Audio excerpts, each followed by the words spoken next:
Hello fellow adventurers, Thor here, and as you can see we're above the clouds today on a nice hike in Colorado just in time for the sunrise. If you clicked on this video, you're probably curious about weight loss, and yes, that is going to be the topic of today's video.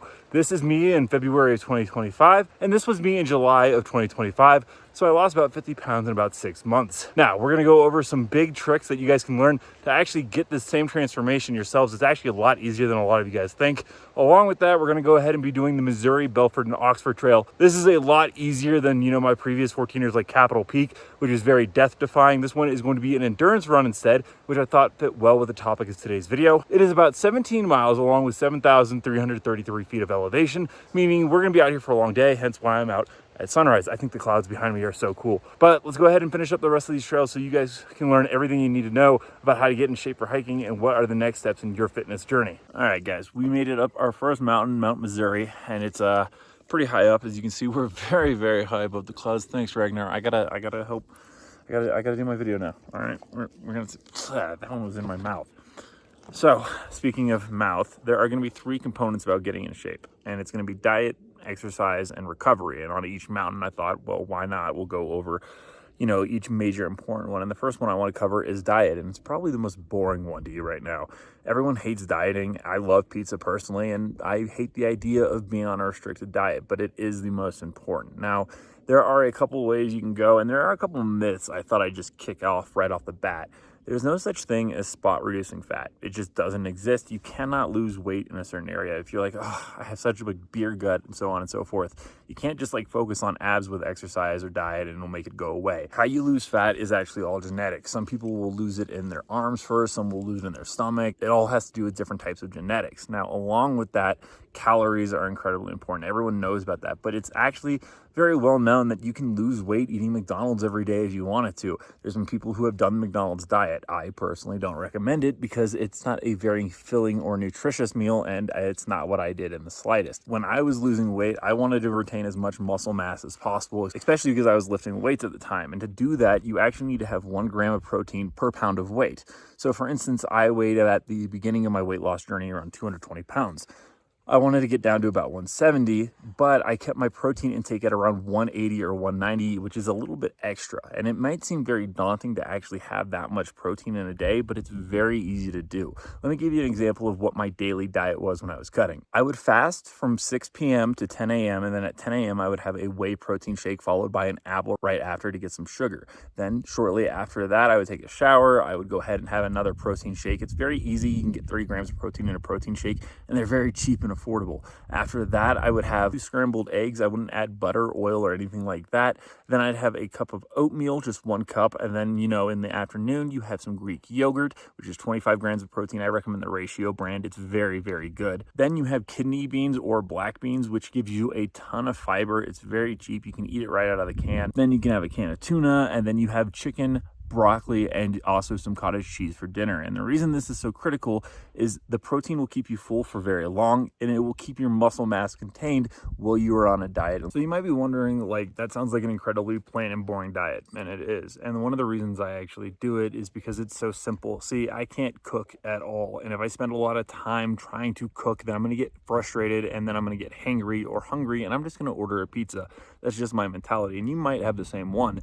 So by having a lot of easy, ready to access high protein foods, it's very easy for me to just go ahead, scarf that down, and then not have to give in to my cravings. Same thing applies to actually going to the grocery store. You're definitely going to want to buy stuff, not when you're hungry. But that's my main tips and takes away on calories. You want to be in a calorie deficit. You want high protein so you avoid muscle loss, and it also keeps you fuller longer, and you're not going to be able to spot reduce fat. But we're going to go ahead and hit the next peak, and we'll go into the exercises that will actually help you build that muscle. I realized there was a couple things I forgot to mention in terms of macros and micros, which are a big talking point in terms of dietary stuff. Obviously 14,000 feet, I forget to say things every now and then. Thankfully I brought an apple, and it's actually pretty important. See, apples have sugar in them, and sugar, contrary to popular belief, is very healthy for you. It's what opens up your muscles to absorb the protein after you've had protein. So you need sugar. You just shouldn't have refined sugar. Apple or fruit sugar, totally fine, just not in excess. Anyways, where does that lead us with macros and micros? Well, I've never ever counted my macros or my micros in my entire life. The reason for that is It's too complicated, man. If you're a bodybuilder or you're doing this as a professional living, like working out and weightlifting, there could be a case made that you need to do that before a competition. But for beginners, people that are just trying to get into fitness, I find it is way too overcomplicated, not nearly as beneficial as other dietary focuses, and will often get people off track if they feel like, oh, I missed my macros today. Oh, I missed my micros today. I'm gonna give up. I'm gonna get a pizza. Oh man, the altitude up here is really, really tough. Eating is tough too while being at this altitude. But yeah, moral of the story is you don't need to overcomplicate your diet. Make it as simple as possible. Eat the protein, stick within your dietary calories per day per gram of body weight, and then just, use common sense. Eat healthy. Don't go to Burger King, don't go to McDonald's, maybe once a week, but not every day. But that's my little rant about macros and micros. All right, everyone, we made it over from Mount Missouri to Mount Oxford. It's kind of fun. The clouds are like rising up right behind us. We're pretty high up, but now we're going to be talking about workouts. Now, there are three main kinds. There's weightlifting, cardio, and calisthenics.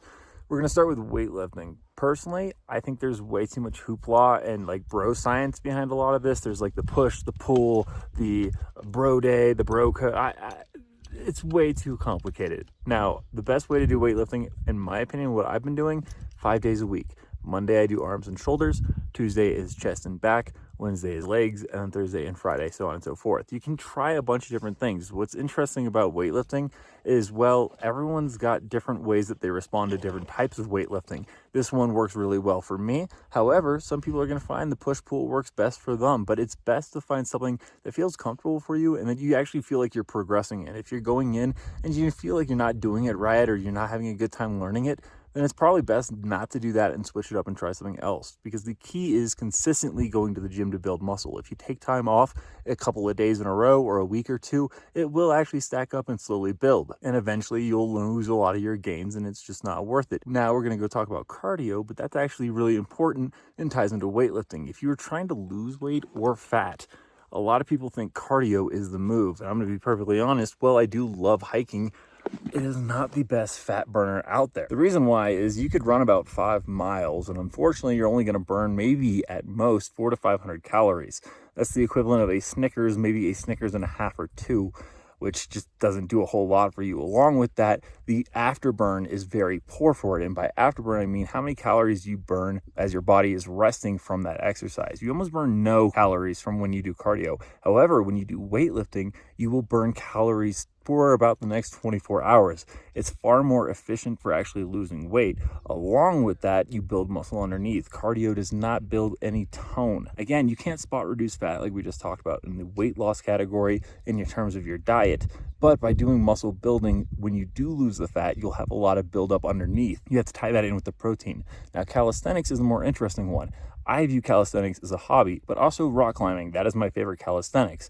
It's great for building the lat muscles, but you can really do anything. And that's not to say cardio shouldn't be done. If you've ever watched my channel, you know I love hiking, you know I love mountain biking, and both of those could be categorized as, well, cardio. It's important to just do stuff like that for your heart health and just to enjoy the physical activities of it. But if you're expecting cardio to actually help you lose weight, it's not bad. It's just not as efficient as you could be. Weightlifting is definitely the way to go. Along with that, I hear a lot of rumors about like creatine. Like people are saying, don't take it, you'll lose your hair. That's all myths. I take creatine every morning.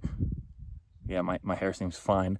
About 5 grams is all you need, and it actually helps cognitive function. So just a little extra, something I thought I would go over. But now let's go ahead and get to the last mountain peak and go over recovery, which ties into both, well, diet and weightlifting. All right, and we reached our final destination, which is Mount Belford. We did Mount Missouri first, and then we did Oxford, which is actually like right over there.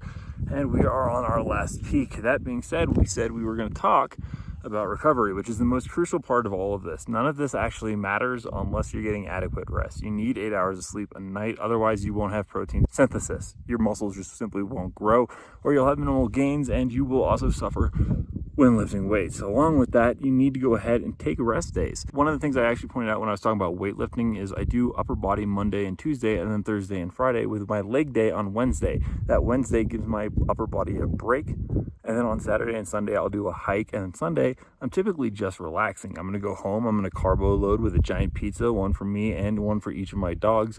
But overall, I just wanted to talk about recovery being probably the most crucial thing and the most often overlooked one. People think that they're going to be fine on 4 hours of sleep, And let me just tell you, you will not. And there's one bonus thing I wanted to go over, and we're gonna do that over at the stream at the very end. But yeah, let's get down there. All right, guys, so we are at the end of the hike. I found a nice creek that was too dark that I could not see it when I got here, and there was a bonus feature I wanted to go over. If you ever see a fitness video or an Instagram influencer telling you, if you don't do this, you are absolutely throwing. This is the #1 way to build muscle fast. It is all bull, like just straight up.